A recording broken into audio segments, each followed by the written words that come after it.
transition of power effectively. So the third question is, what will you do with this?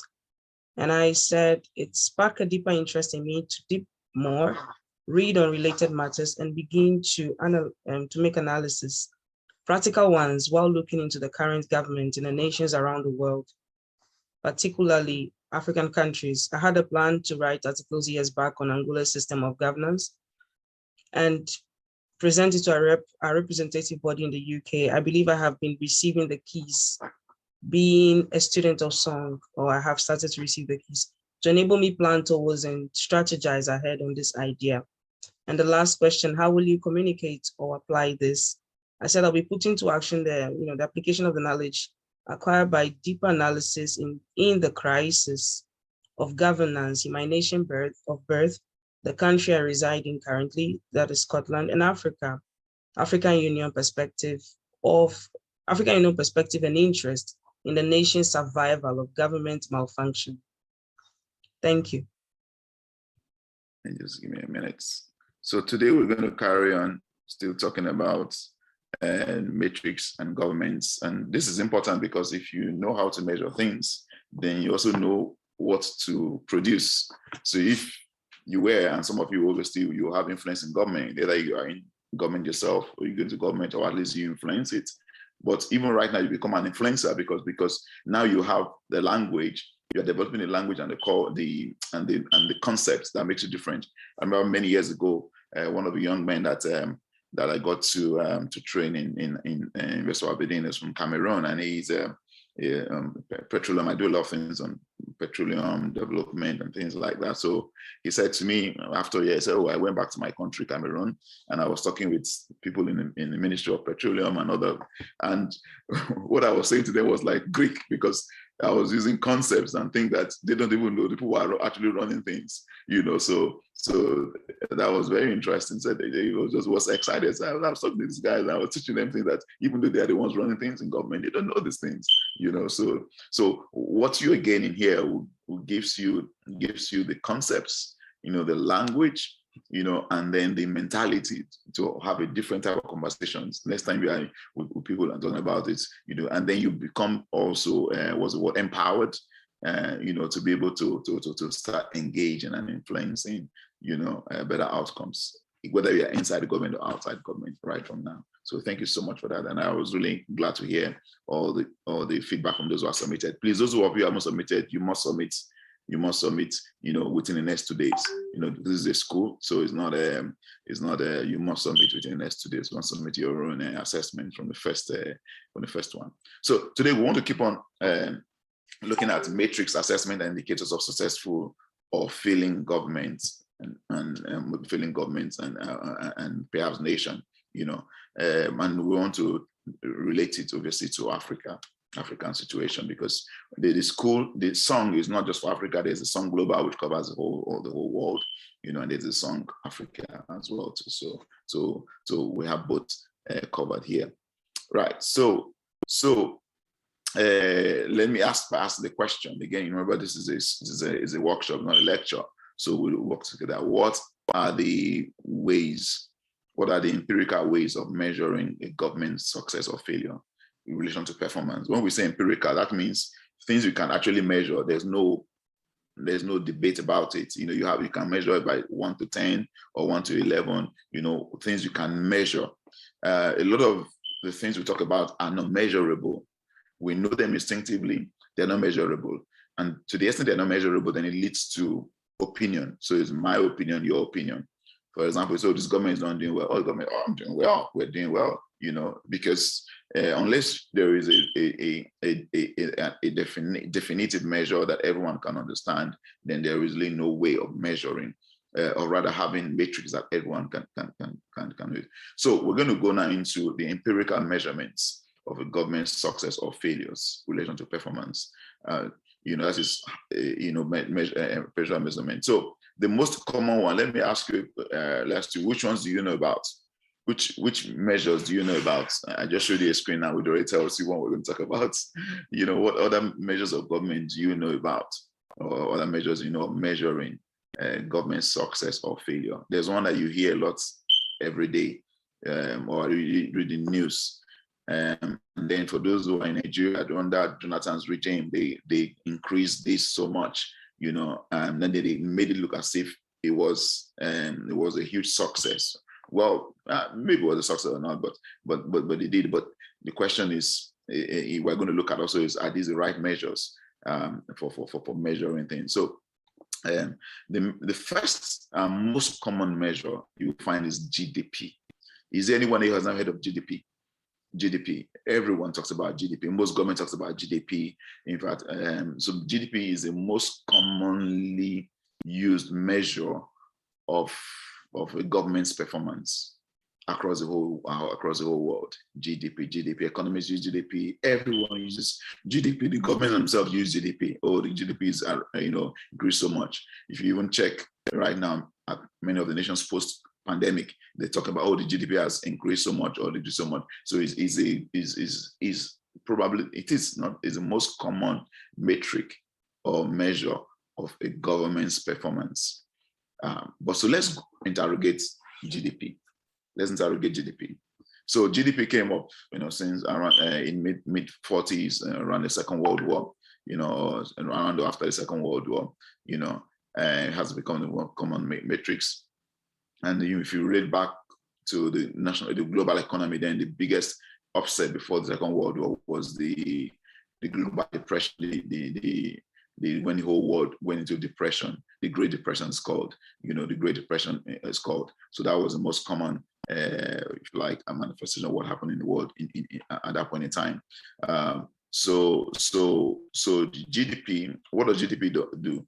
GDP measures the prosperity of in a nation and the assumed prosperity of a nation. Now, notice the words prosperity we're putting in quotation marks because we're interrogating everything. What we're doing here is not just talking about things and concepts, but interrogating them, to teaching you how to interrogate everything. Never take anything at face value. You must go beyond. Is this right? Is this the best way? Even if the GDP is the best thing, see sliced bread. Is it actually the best thing, see sliced bread?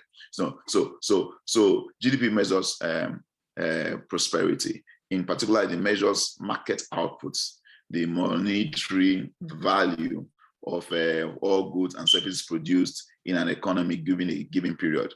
Usually within 1 year. So you hear in the news, GDP arose, GDP of Mozambique went up 2% in 2021, or GDP of Kenya went up by 3%. I'm just giving you just hypothetical figures, not the actual figures, But if you go, of course, I will expect you after this class to go and start checking things out for yourself. You will find GDP is the most commonly used matrix, And I said to you already that during the government of Jonathan in Nigeria, and Africa, and they recalculated Nigeria's GDP, where they measure GDP, and they came to the conclusion that today Nigeria has the highest GDP, even over South Africa. That's GDP, because it typically in Nigeria and many African countries, the government sector itself is maybe very pervasive, but what is happening in the private sector is even actually what is actually a better reflection of what's going on the ground. So by the time they rebase how they calculate GDP in Nigeria, they say adding things like Nollywood and other things, and with that, the gross domestic product of Nigeria went up, so it became higher than South Africa, which was initially the top in Africa. And then the government made a lot of noise about, oh, now we have the highest GDP in Africa. But what they were measuring, was what was already in. They were not showing that they actually added to the GDP. It was just that they changed how to measure it, which is fine. So at least they now began to factor in things like, like I said, Nollywood and other things and put them in. But fundamentally, did it change the life of the people? That's a question I'm asking you. So when they put up, our GDP has increased, and all that, and it was celebrated, it was great news and all of that, but did it actually change the life of the people on the ground? That's the question. That's the question. Did it? What do you think? Did it actually change the life of people on the ground? Again, Dari, I'm using my full screen, so I'm not seeing the comment box. So I want you to please track the comment box, and anything that comes into comment box, just please stop, step in and tell me what's in the comment box so that I can take account of that. Okay, so that is, yeah. So that is because I want it to be very interactive. So please, class students and grade students, please use the chat room for your comments or reflections. And when I do ask questions, if you have an answer to that, please go ahead and do that. So yes, so that's GDP. It is the most commonly used metric, for measuring the performance of governments. So the question is GDP the best measure? Does GDP actually help us measure what is really important? What is really important? That's a few questions I'm asking you. Does the GDP actually help us measure what is really important? Does the GDP give us a picture of the total well-being of the people and the nation? Does it do that? Does it do that? It doesn't. It doesn't. So that's one of the problems of GDP. GDP is really now really focused on prosperity and so you may look at it perhaps it's a measure of, if you're a capitalist, if you're a capitalist focused only on growth of economy and all of that, work creation, so to speak, what you might call the normal source of work creation, then GDP is. So that's why GDP does not really. I think particularly in an African situation, doesn't tell us what is, not just in African situation, most situations, doesn't tell us what is really important. What's really but there's important. A comment from Ruta. Yeah, go ahead. Okay, she is saying GDP doesn't give a picture of the total well-being of a nation. Okay, good. And so I think what you said was, was before this slide. It doesn't give a picture of the well-being of a nation. It doesn't tell me what the local person in Luanda is doing, what the local person in Accra is doing. It doesn't give us that picture, So it's a very, very narrow focus, but yet it's still the most common metric used today. So Senator Robert Kennedy of the US said, GDP measures everything. I said that's what makes like what true. It does measures everything, all the products, the economy, and everything else, activity, gross domestic product. Does it tell us about the state of mind of the people? That's a question. It doesn't. So from African perspective, it doesn't measure, and not just African perspective, global perspective, but I'm just a little more specific. We're talking about Africa as a focus in this situation. It doesn't tell us about health. It doesn't tell us about education. It doesn't tell us about safety. These are the things, some of the things I think are more important to Nigeria, to Africans, isn't it? There's some of this health. What's their health? What is the education, safety, security? These are the kind of things I think that are most important to African situations. Yes, please, can you help me? Is there anything I'm missing out of this? How is health? You read about the infant mortality in infant mortality in Africa is so infant mortality, infant and mother mortality. How many children died at birth? How many mothers died at childbirth? How many of that? It doesn't tell us about that. It doesn't tell us about that. It doesn't tell us about education. The fact that most people cannot go to school in Africa was right on most people. Sorry, most people go to school, but the state of some of the schools are criminal. The physical state of the schools are criminal. And where you have to go, where the government schools are not good enough, you have to go to private schools, and how many people can afford that? It doesn't tell us about that. It doesn't tell about safety. A lot of African countries are challenged by safety-wise, right from civil wars, terrorism, and roads are not safe, so the whole gamut of picture. So, it does not teach us any of those things. It doesn't tell us about safety. It doesn't tell us any of those things. What else? It doesn't tell us about security, about the security. We just talked about right now, security of it. Do you have a police and other systems that work very well? Do you have that? It doesn't tell us about infrastructure. The fact that no roads in many places, Water is not available in places. Energy is not a lot of for a lot of you going on from journey from Africa. You can see how your data keeps going on and off because there's your data. I know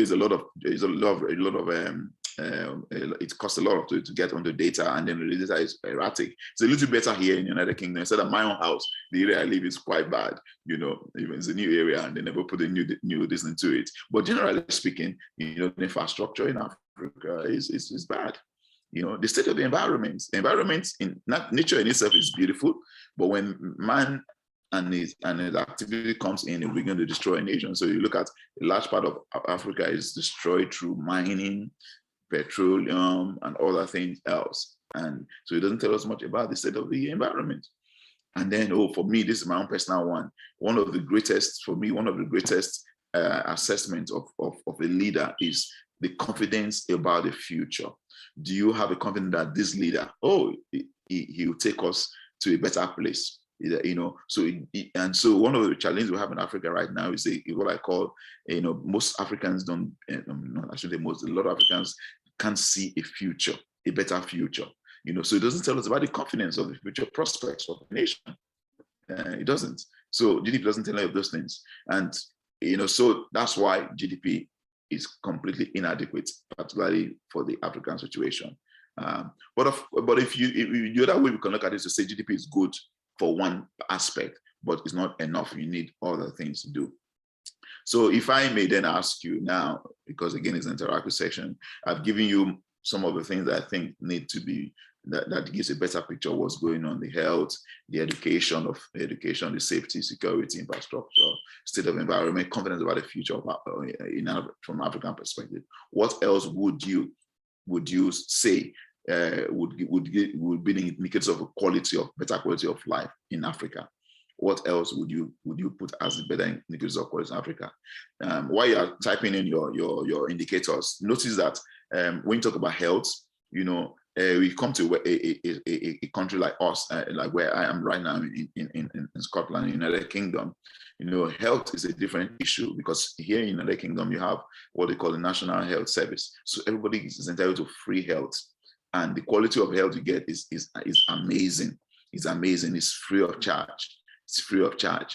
Largely speaking. Now, because it's free of charge for everyone, of course, there's something that delays. We want to do things to get delays and all that, but it's most amazing. Now, if you compare the UK system with the US is in a completely different space. You have the most amazing, probably the most sophisticated health system in America. But the problem is not free. It's not free. That's the biggest problem. So if you are poor in America, you're in trouble. You're in trouble. And that's why Obama, I'm not pushing for, I'm just saying what reality. That's why Obamacare was about trying to make healthcare available to those who can afford it.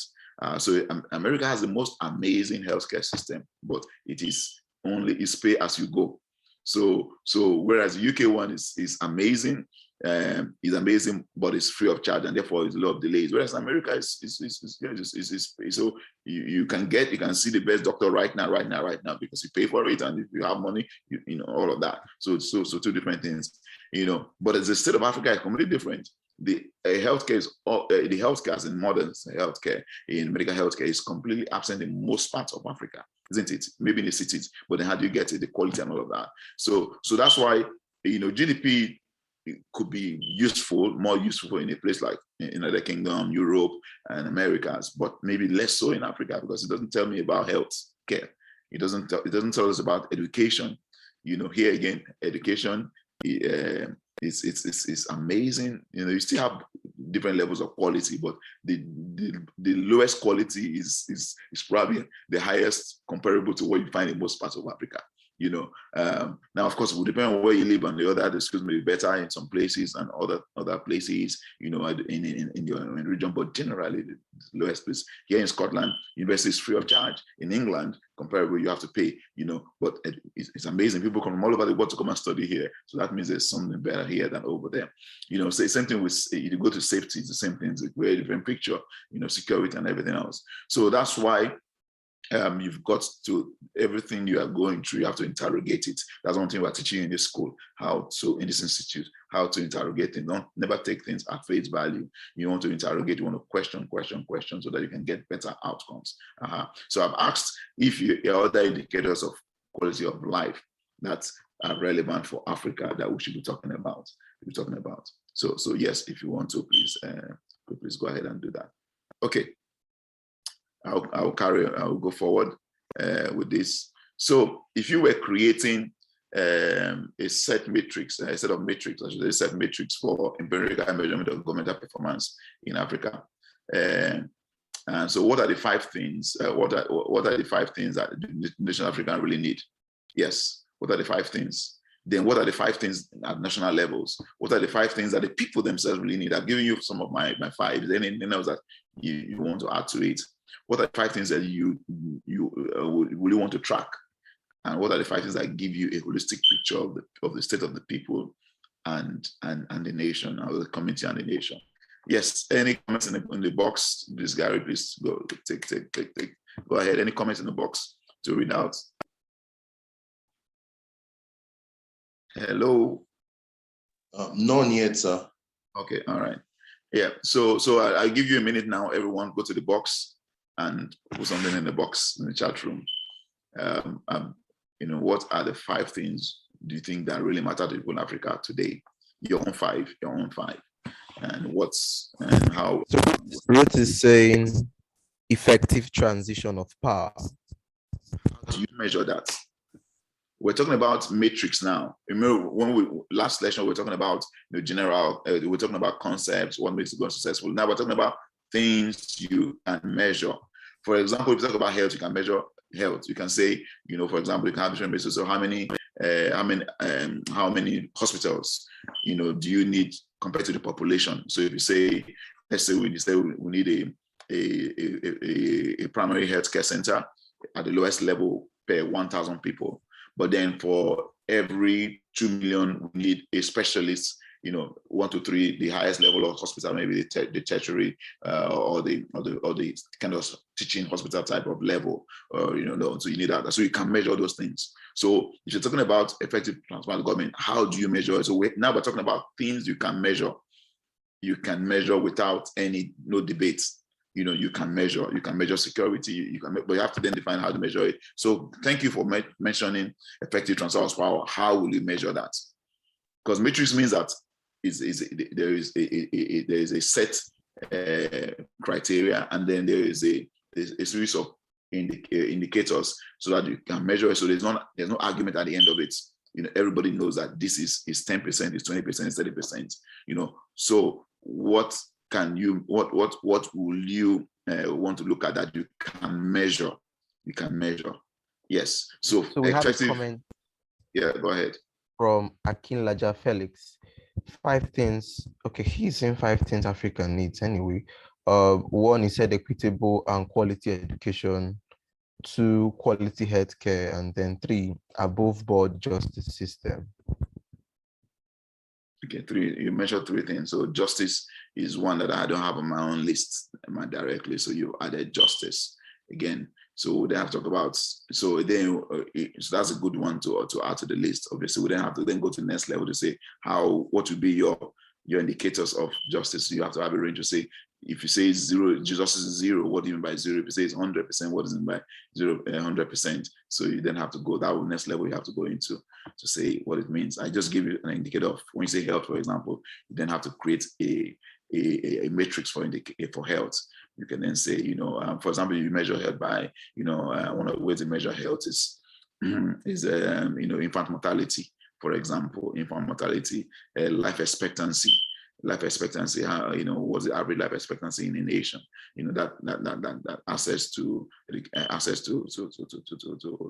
healthcare structures, how many doctors to the population, for example. Those are the kind of ways you then have to go back and break them down. So for the lady that mentioned effective transfer of government. So we'll need you to go and work on that and come and give us, that will be your assignment to give us your own personal assignment to give us an indicator of how you would measure that, how you create a matrix, how you measure effective transfer of government, so that when can you say government is 100, the effective transfer of government is 0, and when is it 100 as well. So, and then you just measure justice. Akin that measured justice. So again, we would like you to work on that.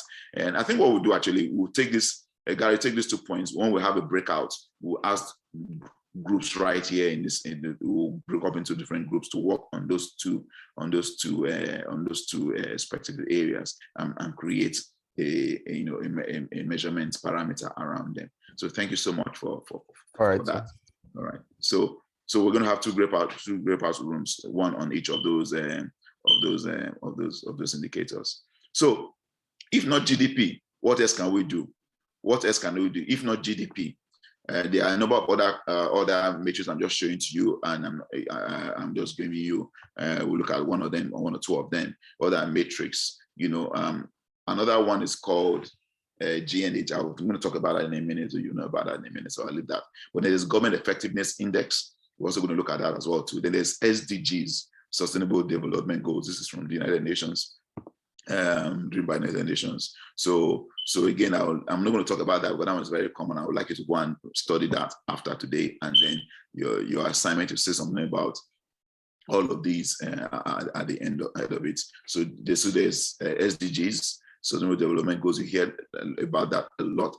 These are the goals set up by United Nations, and the nations together under the auspices of United Nations, and which nations are working towards to. And a lot of governments report on their success or not of achieving those measures on a continuing basis. There's Government Effectiveness Index, which I will talk about in a minute. And then there's a GNH. And that's one that probably for most of you, probably you're going to hear about it for the first time. You may have heard about the concept, in two ways, because this is something that is well measured, in a number of countries, and then there's also Government Effectiveness Index. So let's go into that. So happiness, some years back, there was, I think, in the Norwegian countries. The Norwegian countries are said to be most happy countries in the world, and for many years Nigeria was the most happy country in the world as well. The people themselves happy, not the government, but now that's gone down significantly. And then you're in Dubai, UAE, they measure that as well too. They measure that, and they measure that and focus on that a lot as one of the things that they want to measure. Now, in Nigeria, there was a president, as was a governor of one of the states, I think, that appointed a minister for happiness, a commissioner for happiness, as a local, for the state, for the region. I think there was so much, if I remember, there was so much, rubbishing of that idea, a commissioner for happiness and something else, which was so ridiculous, But let me tell you that, let me tell you about the concept of gross national happiness. So the Kingdom of Bhutan, they, like I told you, interrogate everything. They were unhappy. They didn't want to use GDP, to measure, measure their own performance or their own success or failure. They said, no, we don't accept GDP. So they came up with their own measure, and they talk about happiness. And so they developed the concept of gross national happiness. And they developed it in a very structured way, developed into a matrix and everything else. And that's what they use today as their primary goal and matrix for government. So they don't use GDP, they use, and they may still use GDP. I think they still use GDP because they have to use GDP that's what, for many of that. But their own primary goal and matrix is government, is happiness.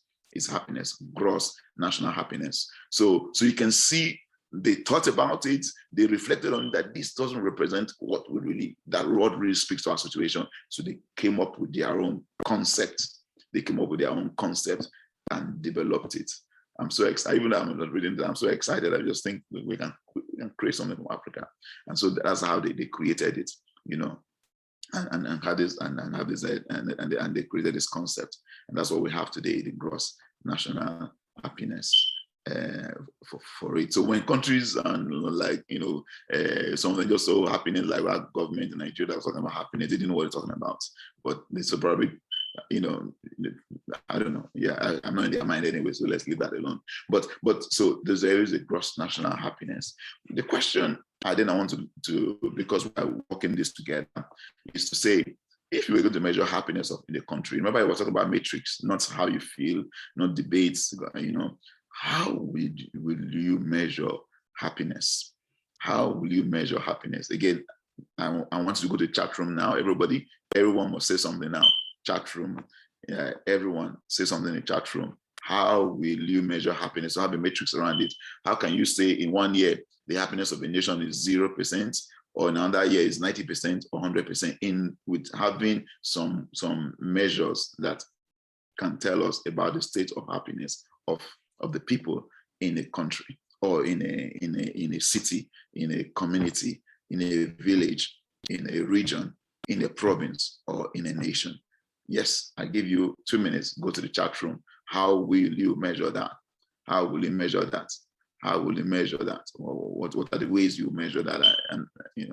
And please remember this, for everyone that says there's no right or wrong answer. We're just working things together. So don't be that, oh, I'm going to say the wrong thing. There's no right or wrong thing. We are just thinking through together. We're also teaching you how to not just absorb information, but process information and turn it into a product. That's what we're asking you to do, these things. So it's easy for me to just tell you about gross national happiness, but if we don't go through, by going about it this way, you actually become engaged in the subject. So everyone must go to the chat room now, and give us say a few things about how will you measure happiness in a way that is not debatable. How will you measure happiness in your community, in your city, in your nation, and your province, in a nation? So what ways, 2 or 3 ways you measure happiness? You do that. Yes. Gary. Okay, so Ruth is saying through the results, and Emanuela is saying through popular opinions. Okay. Who else hasn't called the other names? Okay. Constance, Felix, we're waiting on you. Okay, Ruth is also saying fulfillment of promise by the government to the people. Okay. That's on my own part, I feel a way to measure it is by that's measuring the happiness is the participation level of the masses on activities bordering on the government.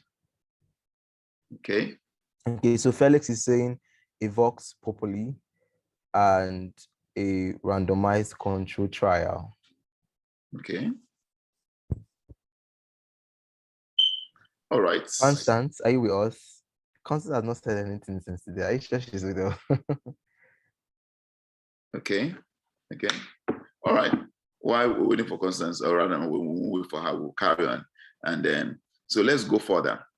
So what does, since Bhutan started this, now a lot of scholars and groups around the world, they have institutes now, studying happiness.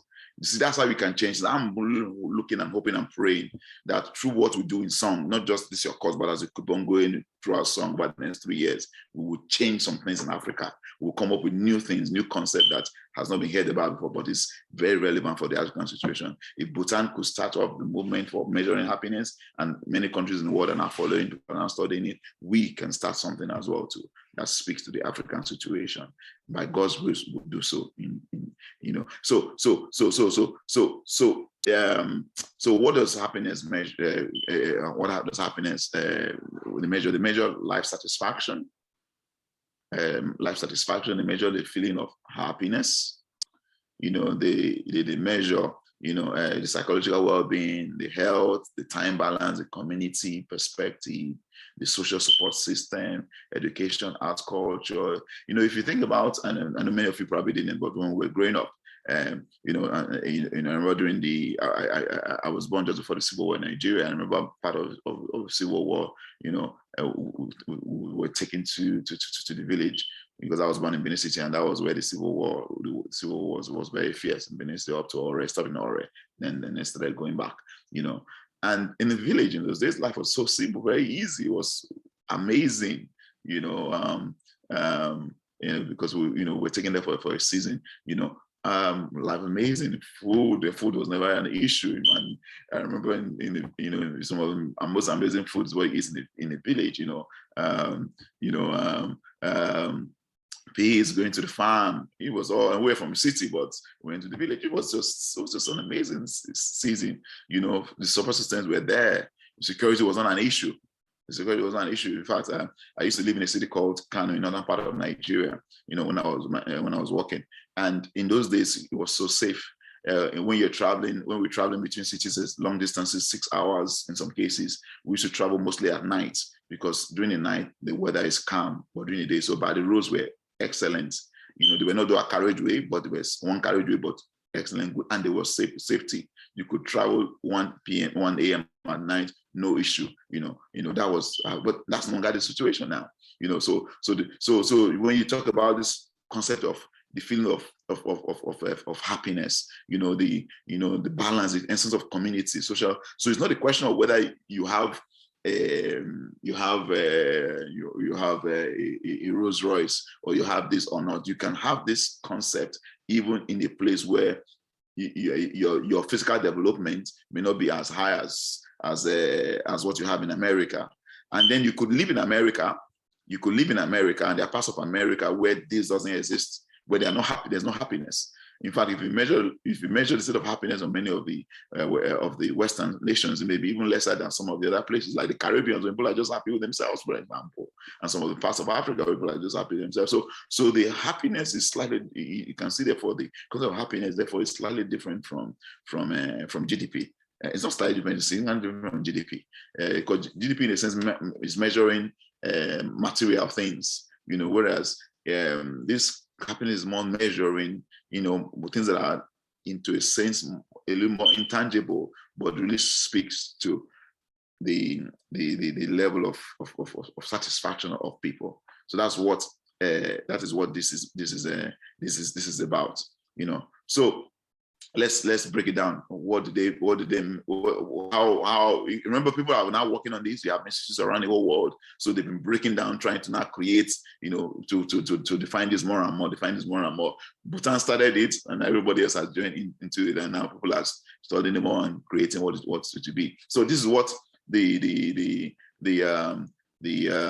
Happiness Alliance and Institute have come together to put out. And so this is what they say, that if you want to talk about health, they're talking about the energy level and ability to perform everyday activities. They're talking about how to measure time balance within the happiness prism. They're talking about the enjoyment. Are you feeling rushed, or you have a sense of leisure? Do you have, you can go to the beach and relax. You may, all of that. And not necessarily beach. You can go to the forest, but you have a sense of leisure. Is there a sense of community, sense of belonging? Is there volunteering? People are taking up things and making the community better. Is there a sense of safety in the community? Then social support. Social support, they're looking for satisfaction with friends and family, looking for social satisfaction with friends and family, is that there? They're feeling of feeling loved, the feeling of feeling lonely, or feeling what's called in the community in a sense. Then there's education. The next measure is education, arts and success, and culture, access to culture and educational events. And then there's another one that talks about diversity. If you talk about diversity, diversity means different things to different people, and we're in this space. So in some places, some diversity is focused so much on, you want to include diversity. It could also mean things like, do you have an equal balance of equal male and female, men and women in the place? Do you have equal focus on youths, as well as some places on everything is run by the elders, but do you have a balance of youths and young ones together? Do you have a balance of different, like in places of Africa where you have different tribes? Is there a different, a good mix of like that? That for me, that's what diversity means. I'll tell you a few examples. When I was in Singapore, we went to do it. We were in a workshop in Singapore. What was so interesting was amazing. And some of the folks in America, some of one person people that from America was leading America, said, what struck him most was that in that room, this is a very high level conversations, but you had the Singaporeans, the ones in their 50s, 60s, very high people, very successful people, some of them billionaires and very high, mighty former ministers and the like. Then you also had 16-year-olds. I think the youngest person was 15, 16-year-old, and they were in the same room and workshop together. That's how amazing that culture is. That is, for me, that is true diversity, where, all ages are represented in conversations and in things that matter. Not in some places where it's only all of that. So that's a picture of diversity. Another picture of diversity is where all colors are represented, given whatever they can do. When I was working, I used to work in a company called Shell, and I was in where at one point in time we were working in Kazakhstan, we're negotiating one of the biggest oil deals in the world. There was a dispute around it, and I do remember that I was part of there were about 6 or 7 different big companies, and then organizations at very high level, and some governments involved as well too. And what was interesting, I was the only person of color. I was a part of a Shell team. I was actually the lawyer for Shell, and I was the only person of color in that huge in that team, in that series of teams discussing, some of the biggest things in the world, the projects of over $50-100 billion, and all of that, so that was very interesting. So because of that, and this is a true story, because of that, Shell got when they were now negotiating with government, and one of the things that came out of that was how the government wanted them to in the future to run, what would become the petroleum by themselves, and they were looking at which of the companies, of the international oil companies, that will help them do that. They actually gave that assignment to Shell, because when they said, Shell, we see an African in your team. That gives us confidence that if we ask you to help us to build things, we will do that. Shell was it. That's, for me, that's true diversity. Of course, the diversity you hear most of these days is things like, what do you call it, homosexuality, and you want to have all that. That, for example, that may diversity, but that's not my focus. Just to the one that really concerns me, so that's diversity. There's environment, access to nature, and you have that, and that's part of also measuring diversity. And governance, what makes people happy. If you have nature, you can walk out in the street. It doesn't have to be anywhere. You don't have to go to Disney. You can go to your forest. You can go there. That's governance. You have a trust in governance. Do you have a sense that the government is not corrupt and their competence? And then they have material well-being. You have security, financial well-being, and be able to meet your basic needs. You don't have to be a billionaire, but you're able to meet your basic needs. And then work. Is work enjoyable? Is work productive? Is it compensatory? Does it give you autonomy? The fact that you work and you enjoy work, you get money, and it gives a level of autonomy. And does your productivity well paid for? So these are the measures that happiness is focused on. Yes, these are the measures that happiness is focused on. So your thoughts on this?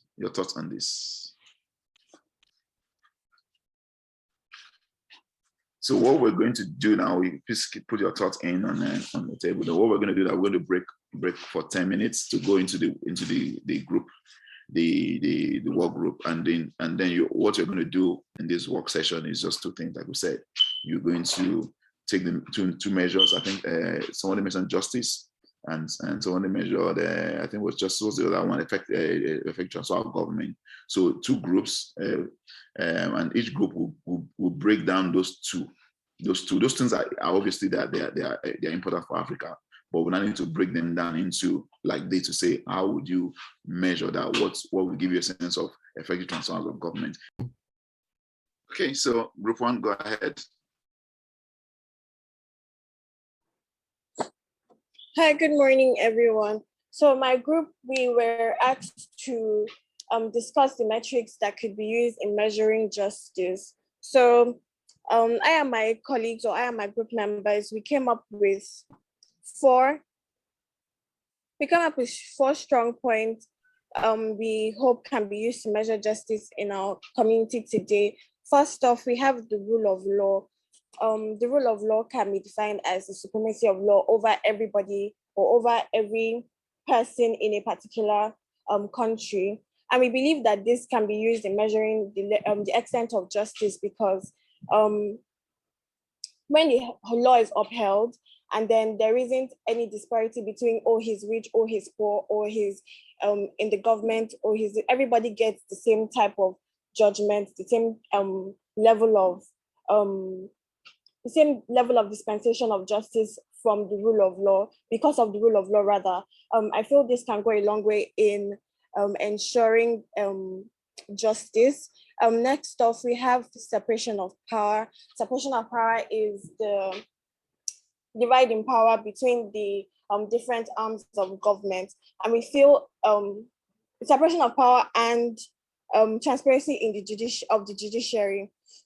If the judiciary is, or if the powers of the judiciary are separate from that of the executive and the legislative, we feel like this goes a long way in ensuring justice, because then the judiciary be perceived to be an independent arm of government. Like, it doesn't need any form of control, any form of manipulation, so as to ensure that interprets the law the way it is supposed to be interpreted without bias. Next up on our list is free press. So we believe that in dispensing justice, or yes, the ability of the press to like report the exact events that went on goes a long way in like helping the judiciary determine the type of justice that this particular person is supposed to get, or this particular event is supposed to get. So in a case where the press, they are manipulated constantly by people in government or by people also working in the press, I feel like this hampers justice, or this hampers the administration of justice. So I and my colleagues, we advocate for free press. If the press is given the freedom to the freedom to the freedom to express or to deliver just as it's supposed to, I feel like this goes a long way in justice, or in administering justice. Thank you. Well done. Very, very good. Very, very good. Very, very good. Very, very good. Thank you so much. Thank you so much. So I see in the sidebar you said the criteria that you look at is the rule of law, the separation of power, the free press, the transparency of the judiciary. But let's interrogate that a little bit now. When you're talking about justice, from whose perspective? If you're thinking about justice that the man on the street or the woman on the street, you know. Yes, sir. Yeah. So what would justice look like to the man on the street or to the woman on the street? Well, I feel like justice to the average Nigerian or to the average person should be fairness, equality.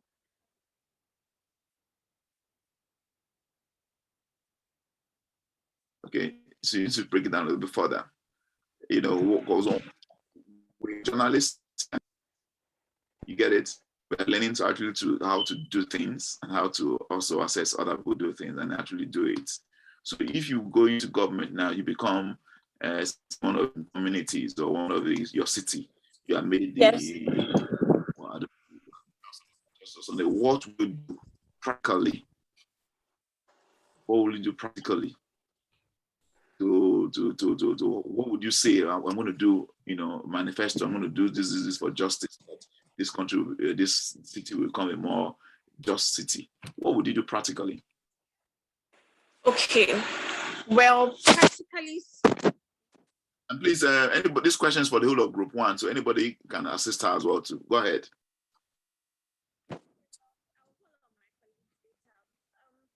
Go ahead.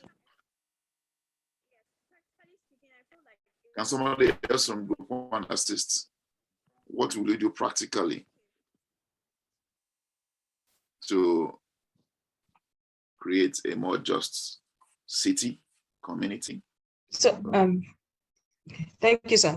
I think they need to identify what are some of the injustice, some of the happenings that the people do not feel safe about, or they don't feel that justice is in place, or in certain aspects of their living.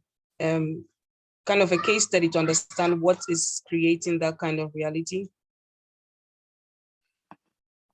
Good. That's a good concept. That's a good concept.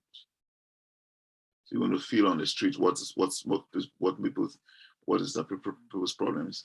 I don't know. I think for those who are in Nigeria, I just saw this in the news a few days ago. I was on BBC, BBC Radio Nigeria, Igiehon, they put this on. That's why I saw this.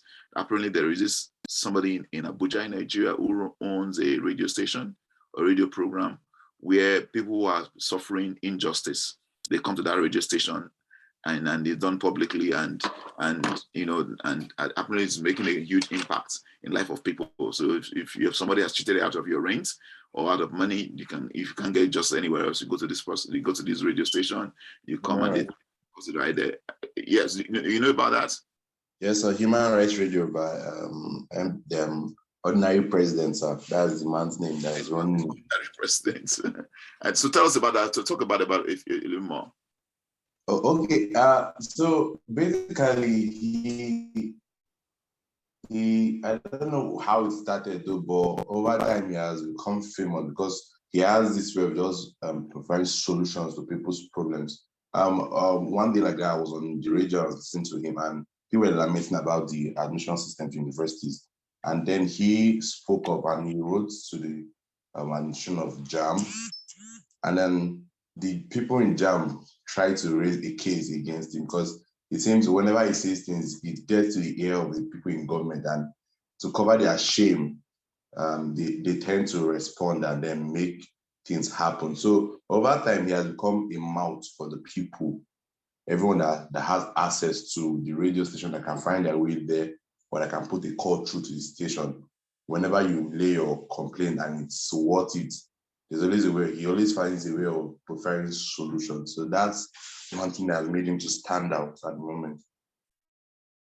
Very good, very good, very good. So the reason I brought that up was when Ruth mentioned, how to identify to go out to the streets and identify what are the things that people are actually feeling about injustice. So yes, it's always talk about separation of powers, free press, rule of law.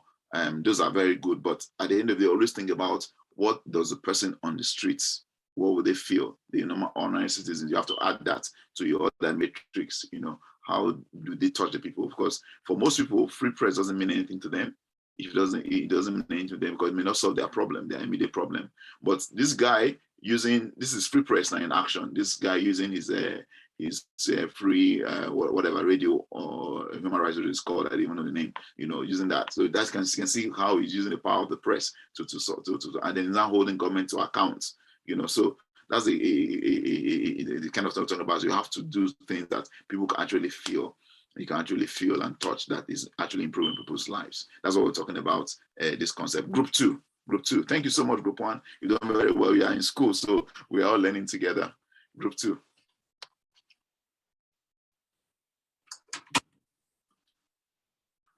All right, so Felix, you could go ahead now. Okay, thank you very much for the discussion on justice system. So, Group two, we discussed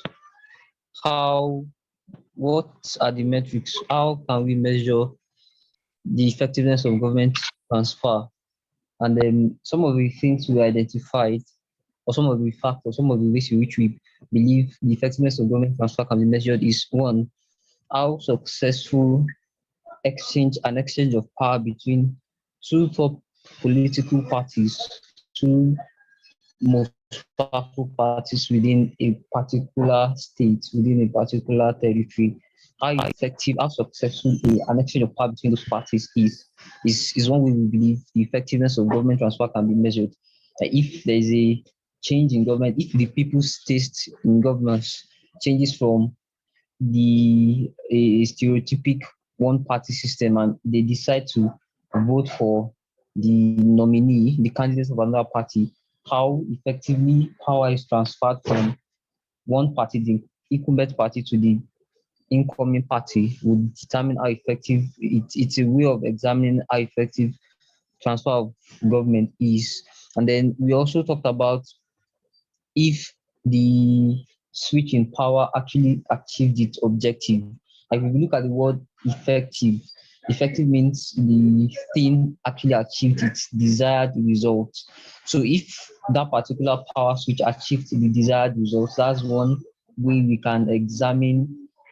That's one way we can examine, we can evaluate the effectiveness of government transfer. Would highlight a set of criteria and we look at, we would examine the performance of the new governors using those criteria. And if we believe that it passed the pass mark, that's the way we can, that's by that way we can say this transfer of government actually was an effective one.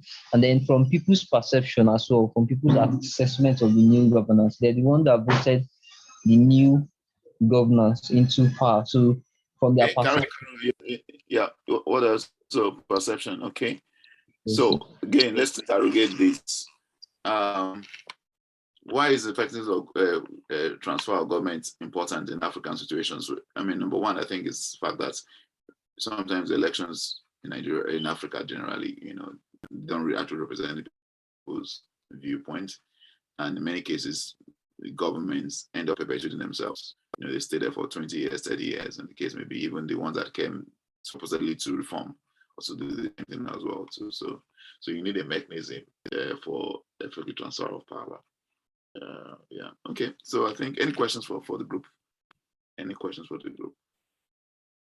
If no, let's carry on. Well done, everyone. Done very, very well. Well done, very, very well. So can you see my screen? Yes, sir, we can. Okay, so let's just carry on. So we've talked about GDP. We've talked about GNH, gross national happiness, developed by age, and then that's broken down. Now you have talked about two right now, two measures. Now let's go to another concept, another metric, which is also very relevant for Africa. For me, this is probably the most effective one right now, and this is the measurement of government effectiveness, measuring the effectiveness of government, measuring the government effectiveness. So there is a matrix called Government Effectiveness Index. What this does is measures the capacity. Let's use the definition of the effectiveness. What is effectiveness? Effectiveness is the capacity of producing, the capability of producing a desired result or the ability to produce desired outcomes. So when something is deemed effective, this is from the dictionary to come. Deemed effective, it means it has an intended or expected outcome or produces a vivid impression. So this is what it's about. Okay. So what are the degrees of effectiveness? It's highly effective. When you say something, you are trying to say just by use your words to describe the effectiveness level of something or the other. These are some of the ways you do that, isn't it? You will say, I went to this, I went to this place. I saw this part of government. Oh, they are very effective. Everything they do really works. Everything really works. And then you say, okay, you may say, okay, they're not highly effective, but they're trying, sure. They're a little bit, they're a little bit effective. Yeah. If I want to score them, I would say maybe 20% effectiveness, 10% effectiveness. The other one could then be say, they are very, very ineffective. They would say they are very little effective. 10%, I'll just give them.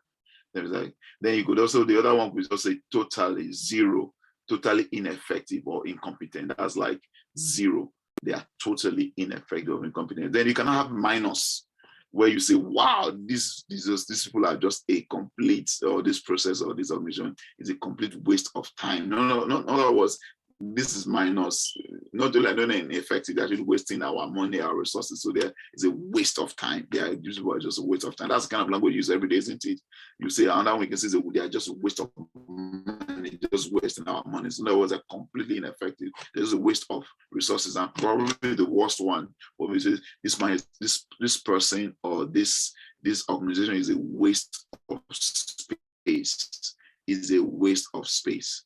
You know, those are the degrees. So if I'm going to put percentages on them, I would say highly effective, maybe 75 onwards, A. You know, effective means maybe B. Little effectiveness is C. Then F is totally ineffective or incomplete. That means fail. F for them. You know, and then waste of time. That means this is minus 10 or minus 20. Waste of money, that's minus 40. Then complete waste of space, it's like almost like minus 100, because they're just a complete waste of space. So just using these as concepts, just to think about effectiveness in general perspective, right? I hope you can see this right now, so anybody can get this concept of effectiveness. Can get an issue for Africa? Is there an effectiveness of an issue for Africa? And if so, how can we measure this? And then, so I'm giving you something here to think about. You know, do you think is there a particular government in Africa that you think is effective? You know, or your government effective, or a particular department of the government that's effective? You know, think about it that way.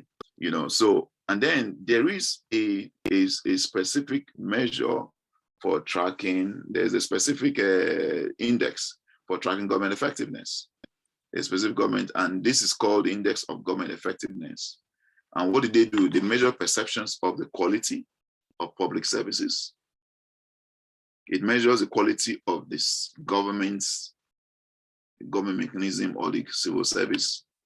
It measures the degrees of independence of government from political pressure, and it measures the quality of their policy formulation and implementation. And then measures the credibility of government's commitment to being government. In other words, this is saying if you have a government, the government is to govern. So is government actually governing? Is government actually governing? This is what this is talking about. Is government actually governing? So that is what this is talking about. That is what the government is talking about. Yeah, that's what this government is talking about. Okay, that's what this government is talking about. Now, if you go to the index itself, this was, I think, a 2021 index, I think, or 2020 index, which I assessed also in 2021. This is a picture. There are 193 countries were measured in that year, 2020, I think 2020 years. And I've just put some of the countries there lined up, and you see them in the context of, I've just omitted some countries, but I will just do so you can see a picture of the countries and how they are measured. So the worst country for which government is a complete waste of space is Yemen. And then the most effective government, surprise, surprise, is not in Europe, is not in America, is in Asia, Singapore. So I'm going to give you a minute. I want you to say something about what you just see right now. What jumps at you immediately looking at this index? What jumps up at you immediately? Your reflection on this. Feel free to open your mic. If you want to put a chat room, it's fine, but you can just open your mic. Just go ahead, open your mic, and I'll give you. I open the floor for 5 minutes only for people to just say something about this. Yes. What just jumps at you? What are the things you take away from this already? Yes.